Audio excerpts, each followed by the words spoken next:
ሰላም ከመይ ቀኒኹም ክቡራት ተኸታተልቲ ናይዛ መደብ ሃትሪክ ስፖርት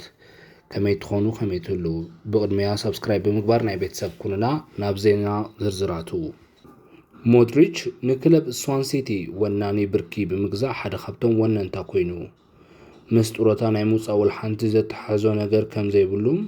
እንተኽኢሉ ምስ ሪያል ማድሪድ ክቕፅል ከም ዝደሊ ናይ ወትሩ ድሌቱ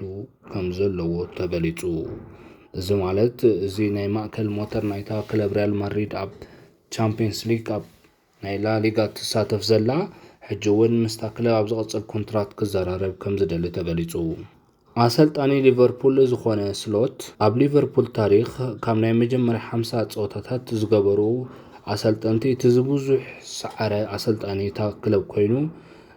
ተሰይሙሎ እዚ ማለት 36 ፀወታታት ብምዝጋብ ልዕሊ ኩሎም ዝነበሩ ኣሰልጠንቲ ታጋንታ ኮይኑ ማንቸስተር ሲቲ ካብ ውድድር ፕሪምየር ሊግ ዋንጫ ናይ ምልዓል ተኽእሎኡ ብግምታዊ ስልቲ ካብታ ውድድር ወፂኡ ንዝሓለፉ 4 ዓመታት ተከታቲሉ ዋንጫ ዘልዓለ ኣብ ናይ ሎሚ ዓመት ብዘራእዩ ትሑት ውፅኢት መበል 5 ደረጃ ይርከብ ኣሎ ሉዊስ ሱዋሬዝ ወዲ ጋንቱ ዝኾነ ኣርጀንቲናዊ ኮኸብ ሊዮኔል ሜሲ ጥሮታ ክወፅእ ይሓስብ ዶ ተባሂሉ ኣብ ዝተሓተተሉ ወዲ ጋንቱ ከም ዝኽብል መልሲ ሂቡ ንሱ ኣብዚ ሕጂ እዋን ልክዕ ከም 2022 ዋንጫ ዓለም ኣብ 2026 ከዓ ከልዕል ሓሳብ ከም ዘለዎ እዩ ዘዕልለኒ ኢሉ ኣብ ክረምቲ ብኣስታት 20 ሚልዮን ፓውንድ ንሓላዊ ውልዳት ካልኣይ ዝኾነ ሊቨርፑል ኬለር ከፈርሙ ከም ዝደልዩ ዌስትሃም ዩናይትድ ገሊጾም በቅድሚ ትማሊ ለይቲ ኣብ ዝተኻየደ ፀወታታት ብራዚል ሊግ ፍሎሜንስ ንሳንቶስ 1-0 ኣብ ዝርትዓትሉ ድሕሪ እቲ ፀወታ ኔይማር ጁኒየር ዶ ሳንቶስ ምስ ቲያጎ ሲልቫ ብከምዚ ስምዒቶም ክገልጹ ተራእዮም እዞም ክልተ ከዋኽብቲ ኣብ ብራዚል ክለብ ከለዉ ከምኡውን ኣብ ፒኤስጂ ብዘረኣይዎ ናይ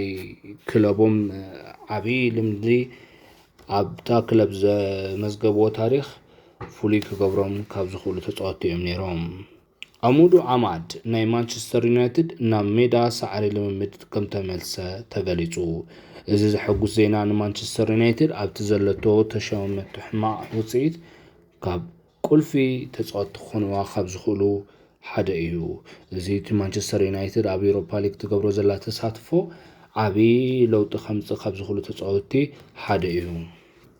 ኣርሰናል ኣብ ዝሓለፉ 78 ፀወታታት ልዕሊ 2 ጎል ኣይተመዝገቦምን 495 መዓልታት ኮይኖም ካብ ዘለዉ ኣብዚ መፅእ ፀወታ ኣብ መንጎ ሪያል ማድሪድን ኣርሰናልን እንታይ ከም ዝፍጠር ንኹላትና ብኣግኡ ሃንቀውና ክንፅበዮ ገይርና ኣሎ እዚ ማለት ኣብ ቅድመ እብረ ኣርሰናል ኣብ ሜዳን ጋላክቲኮ ሪያል ማድሪድ 3-0 ብምስዓር ንኩሉ ሰብ ኣብ ዘገረመትሉ ንፅባሒቱ ኩሉ ሰብ ኣብ ሜዳ እንታይ ከም ተፈጥረ ንባዕሎም ኣብ ከቢድ ሽግር ከም ዝኣተውን ኩሉ ሰብ ከም ዝደንፀው ኣብ ዝተዛረብሉ ንረቡዕ ማለት ምሸት ሰዓት 4 ወይ ሰዓት 10 ኣብ ዝካየድ ፀወታ ሪያል ማድሪድ ልዕሊ 3 ጎል ኣቕፂራ ክትስዕራ ከም ትደሊ ተገሊጹ እዚ ሰብኣይ እዚ ኣብ ትሪዎ ዘለኹም ናይ ስፔን ጋዜጠኛ ኣልቤርቶ ጋርሲያ እዩ ዝበሃል ኣብ ናይ ቻምፒየንስ ሊግ ፀወታ መልሲ ሪያል ማድሪድ ንኣርሰናል ስዒራ ናብ ፍርቂ ፍጻሜ እንተዘይሓሊፎም መላጣ ከም ዝገብሮ ፀጉሩ ርእሱ ቃልኣት እዩ ድሕሪ ፀወታ ክንርኢና ክብሉ ቶም ናይ ኣርሰናል ደገፍቲ ገሊጾም ዘንጋር ቁመቱ ኣጥቃዒ እንግሊዛዊ ተፃዋታይ ኩዕሶ እግሪ ዝነበረ ፒተር ኮች ጎልፍ ክፃወት ከሎ ዝተሳእሎ ስእሊ ንብዙሓት ኣገሪሙ እዚ ነዊሕ ቁመት ዘለዎ ናይ ሊቨርፑል ኣጥቃዒ ነበረ ኣብዚ ሕጂ እዋን ብጡረታ ወፂኡ ኣብ ተፈላለዩ ናይ ስፖርት ትንተናታትን ስፖርት ፀወታን ኣብ ዘካየደሉ እዋን ንቁመቱ ትኸውን ናይ ጎልፍ መህረሚት ስለዝሰኣነ በቲ ናይ ኣቨሬጅ ጎልፍ መህረሚ ክሰኣል ከሎ ነዚ ይመስል ኣብ ዝቕፅል ዓመት ፕሪምየር ሊግ ማንቸስተር ዩናይትድ ሓድሽ ሓላዊ ውልዳት ከፈርሙ ምዃኖም ወሲኖም ትዕግስቶም ዘወደኦም ኣንድሬ ኦናና ኣብ ክረምቲ ዝገዝኦ ጋንታ እንኳን ተዘይሃለወ ብናፃ ክወፅእ ክገብርዎ ክብል ፋብሪዚዮ ሮማኖ ገሊጹ ቸልሲ ኣብዚ ዓመት እዚ እቲ ዝበዝሐ ኩዕሶ ዝሰሓቱ ጋንታ ኮይኖም ብ73 ሽቶታት ዝኾና ኩዕሶታትን ቀየርዎ ናብ ጎል ወጽኦም እዚ ማለት ክሊኒካል ስትራይከር ወይ ከዓ ወዳያት ከዓይ ከም ዘፈርሙ ከም ዘለዎም እዩ ዘመልክት ኣብ ናይ ሎሚ ሰዓት 10 ወይ ከዓ ሰዓት 4 ዝካየድ ናይ ቻምፒየንስ ሊግ ጸወታ ኩዕሶ እግሪ እቲ ናይ ቀደም ጋንቱ ዝነበረ ጀርመናዊት ክለብ ባየር ሙኒክ ገጥማ ምስ ክለብ ባርሴሎና ዝተጓዓዘ ፖላንዳዊ ሮበርት ሌዋንዶውስኪ ኣብታ ክለብ ናይ ቀደሙ ኣብ 29 ጸወታታት 28 ጎላት ክቆጽር ክኢሉ ነይሩ ሞጽባሕ እንድሕር ዳቆጽሩ ጎል ሰለብሬት ንኽገብር ይኽእል ዝብል ንኹሎም ኣብ ሕቶ ምልክት ኣትዮም ኣሎ ኣሞሪም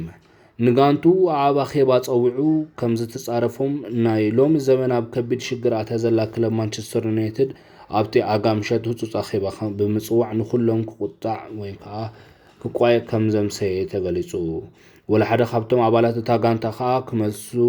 ወይ ሓሳብ ክቡ ከም ዘይፈቀደሎም ሓሳቡ እሱታ ክለብ ኣብ ዝሕጂ እዋን ዘለቶ ሽግር ክወጽዋ ከም ዘለዎም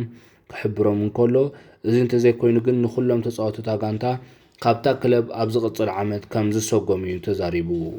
ዝሓሸ ዓመት ክሕልፍ ኢሉ ካብ ለንደናዊት ክለብ ቸልሲ ናብታ ቀንዲ መቐናቐንታ ዝኾነት ክለብ ኣርሰናል ምስ መጸ ዝረብሕ ምንቅስቓስ ከርኢ ግን ኣይከኣለን እዚ ናይ ቸልሲ ተጻዋታይ ናብ ኣርሰናል ብልቓሕ መልክዕ ዝመጸ ራሂም ስተርሊንግ ኣብ ዝሕጂ እዋን እተን ክለባት ካብኡ ድሌት ከም ዘየለዎን እየን ዝገልጻ ሓደ ካብቲ ዝዓበየ ሽግር ናይዚ ተጻዋታይ ደሞዝ ክኾኑ እንከሎ ኣብ ሰሙን ንልዕሊ 300,000 ፓውንድ ይኽፈሎ እዚ ማለት ብልቓሕ ናብ ኣርሰናል ክመጽእ ከሎ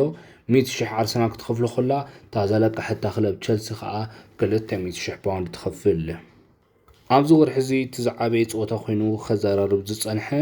ኣብዚ ሰሙን እዚ ኸ ዝካየድ ናብታ ረቡዕ ውራይ ዝጽበያ ዘሎ ናይ ስፔን ንግስቲ ዝኾነት ሪያል ማድሪድ ዋና ፕሬዚደንት ዝኾነ ፍሎሬንቲኖ ፔሬዝ ንኣርሰናል እንድሕር ደኣ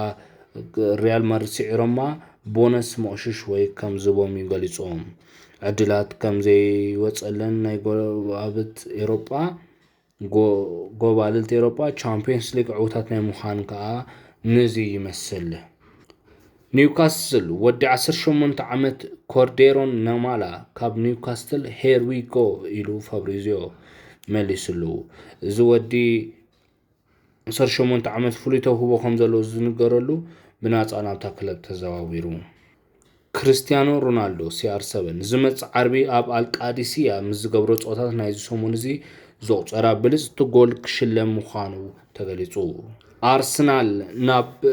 ክለብ ሪያል ማድሪድ ተጓዒዞም ኣብ ዘካይድዎ ግጥም እቲ ጸሊም ዝሕብራ ማሊኦም ከም ዝወድዩ ኣፍሊጦም ካብ ሕጂ ዓብይ ጉዳይ ገይሮም ዝከታተልዎ ዘለዉ ጋንታ ሪያል ማድሪድ ሓደ ካብቶም ደገፍቲ እንታ ክለብ ሓደ ካብታ ክለብ ደገፍቲ ዝኾኑ ንሳንቲያጎ ባርናቡ ሙሉእ እቲ ገዛ ክዕጾ ኣብ ዓጽዮም ከዓ ንራይስ ከብስሎ ወይ ከዓ ንሩዝ ከብስሎ ከም ዝደልዩ ተዛሪቦም ኣብ ናይ ሎሚ ዓንቲ ዜናታትና ነዚኦም ይመስሉ ነይሮም ስለተኸታተልኩምና ስለሰማዕኩምና ብልቢና ነመስግን ሓሳብኩም ኣብ ኮሜንት ሼር ንገሩና ሰብስክራይብ ብምግባር ከዓ ቤተሰብ ኩኑና ዳዕሚና ነመስግን ቻው